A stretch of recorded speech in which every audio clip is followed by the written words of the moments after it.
November 1970. A steep, shadowed valley outside the city of Bergen, Norway. A valley that locals, for centuries, had called the Ice Valley. A man and his daughters, out walking, find the body of a woman.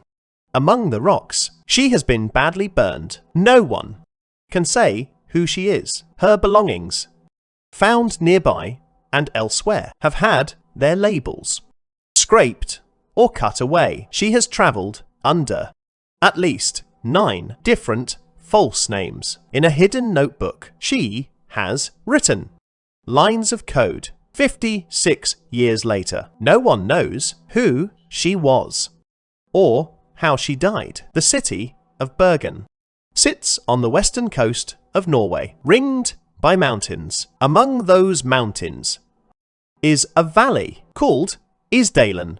The name translates roughly as the Ice Valley. It was not, by reputation, a welcoming place.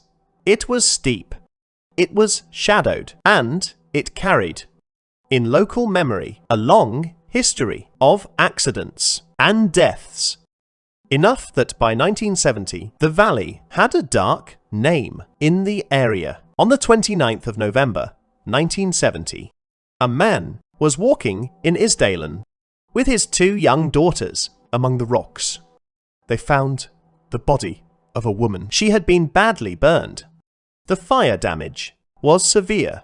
Around the body, investigators would find a scattering of items, and the scene from the first raised more questions than it answered. The first and most basic question was the one that has never been answered. Who was she? She appeared to be an adult woman, somewhere, by various estimates, in her 20s to 40s.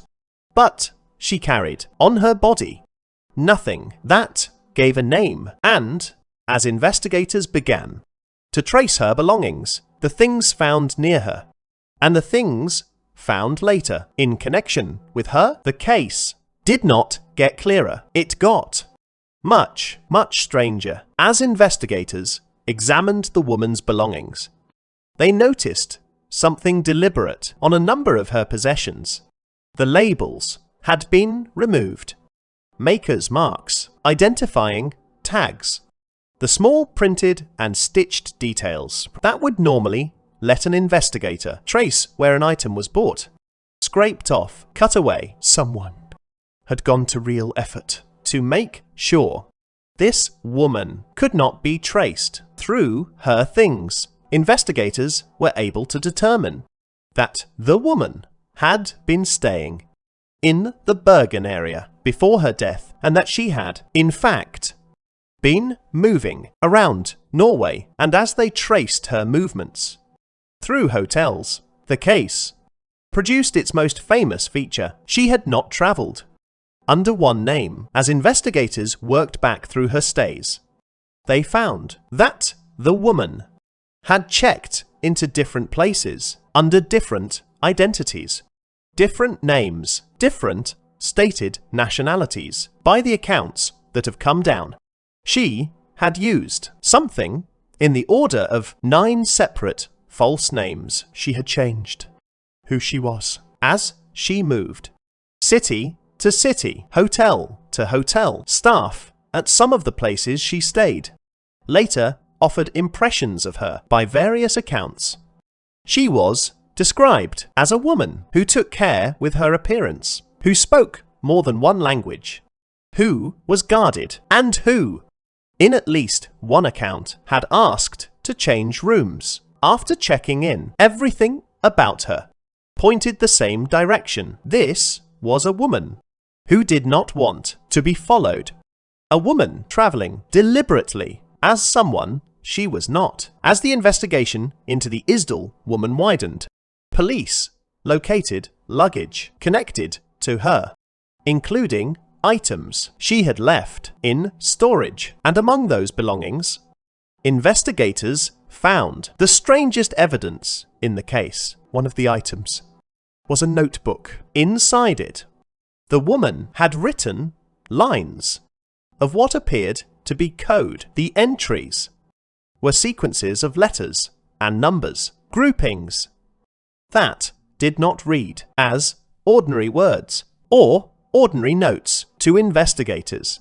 It had the appearance of a private cipher, a coded record of something, places, perhaps, dates, movements, a log kept in a form only she could read eventually. Analysts came to interpret the coded entries as a record of the woman's own travels, a way of noting the places she had been, and when disguised so that anyone who opened the notebook would learn nothing other belongings. Deepened the picture, there were items that suggested international travel. There were cosmetics and possessions with their identifying marks removed, consistent with the scraped labels found elsewhere. Investigators also worked from the woman's physical remains, examination of her teeth and dental work suggested dental treatment consistent with parts of continental Europe. Piece by piece, a portrait formed. A woman who spoke several languages, who travelled internationally, who used many names, who scrubbed her possessions of any trace, who kept her own movements in a private code. Every single detail described the same kind of person, someone living deliberately in concealment, and someone who, in the end, concealed herself so well that death itself could not undo it. The identity of the Isdal woman was one mystery. How she died was another. The body had been badly burned, and the scene around it was difficult to read. Investigators examined the woman's remains and the items found with her, and the question they faced was a hard one. Had this woman taken her own life, or had she been killed? And the scene arranged. There were findings that pointed in difficult directions.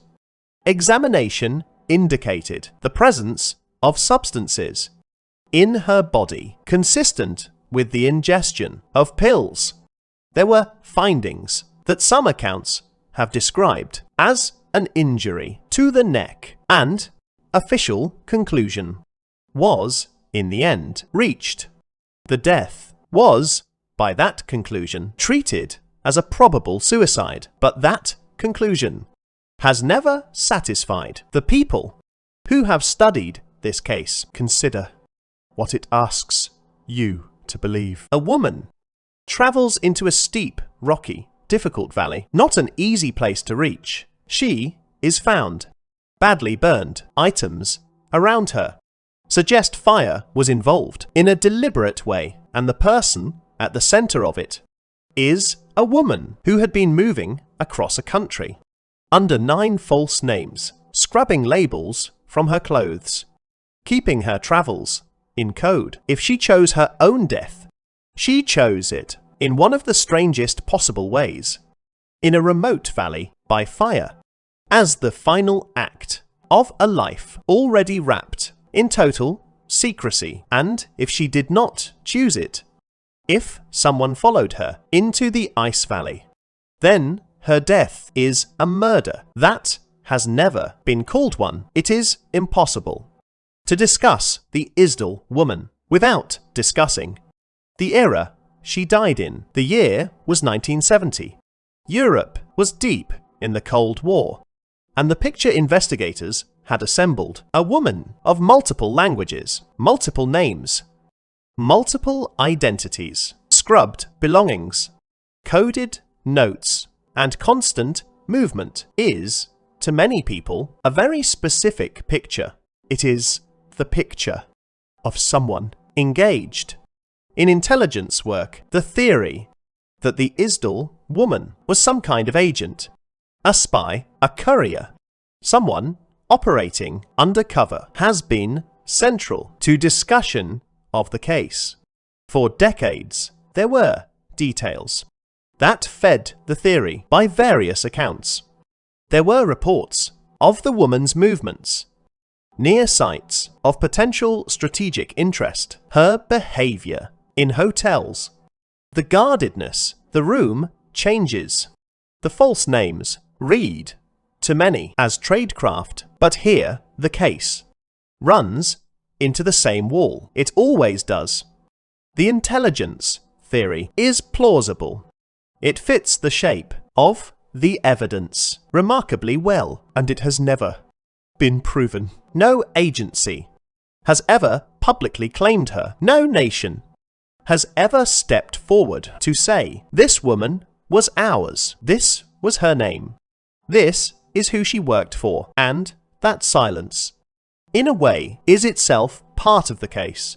If the Isdal woman truly was an agent, then the very organizations who could identify her would be the organizations least likely ever to do so, which leaves the theory exactly where every theory in this case ends up: compelling, consistent, and unconfirmed. The Isdal woman case was never truly closed in the public mind, and in the modern era it was taken up again.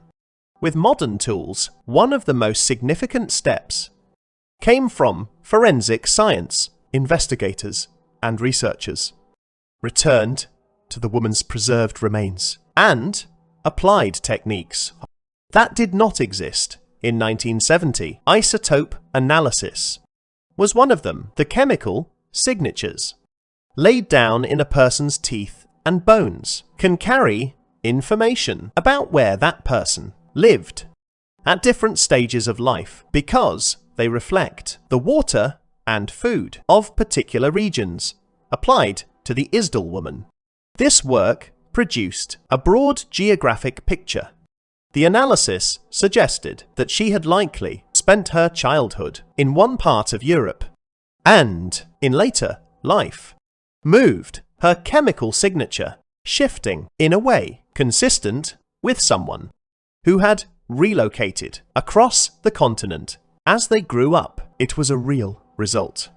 It narrowed the field. It pointed toward regions where she might have been born. Her handwriting from the coded notebook was also studied for clues to where she might have been schooled, and there have been efforts in the modern era to keep the case in front of the public, to use journalism, forensic work, and renewed appeals to try, at last, to put a name to the woman in the valley. But for all of that effort, the central fact has not changed. The modern science has told us more about where the Isdal woman may have come from. It has not told us who she was. It has not told us who she was running from. And it has not told us what truly happened to her in the Ice Valley. The Isdal woman has been dead for 56 years. For all of that time,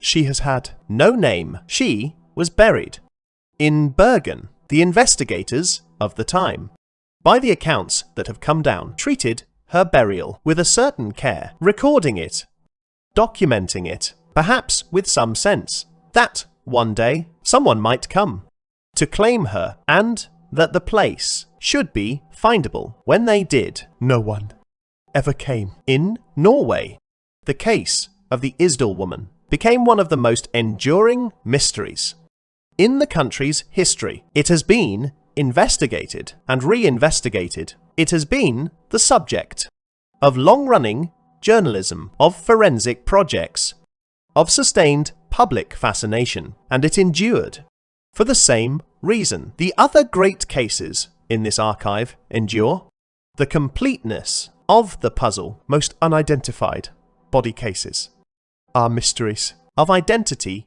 alone.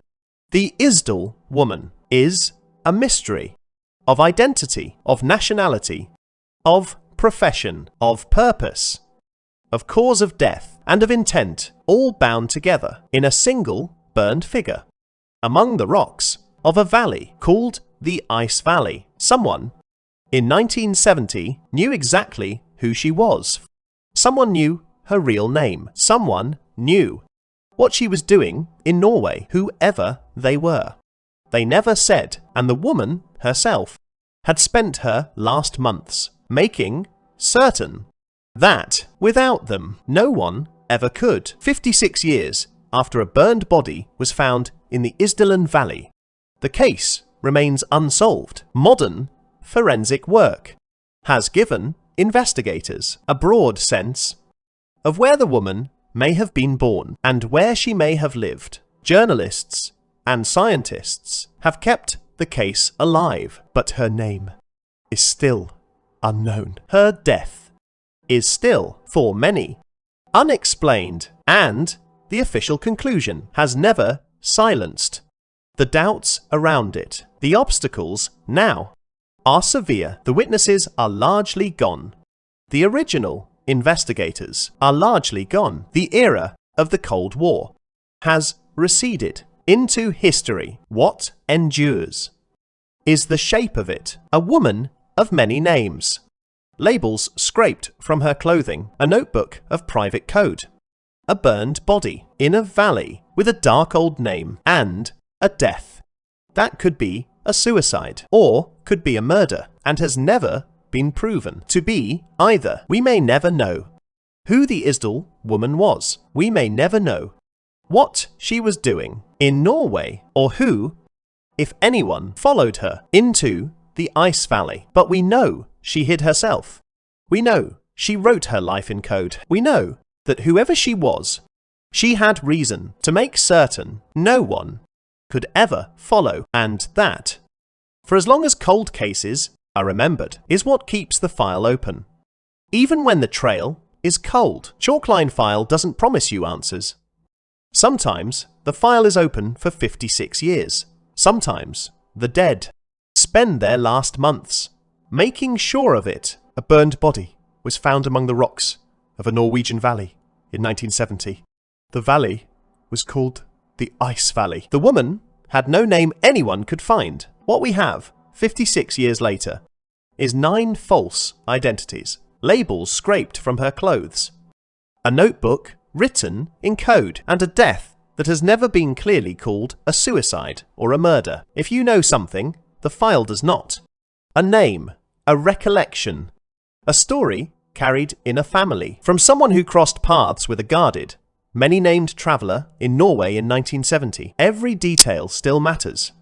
Even now, even 56 years on, cold cases stay cold until they don't. This was the Isdal Woman File. Subscribe for more case files from the Deep Archive. Some of them have answers. Most of them are still waiting.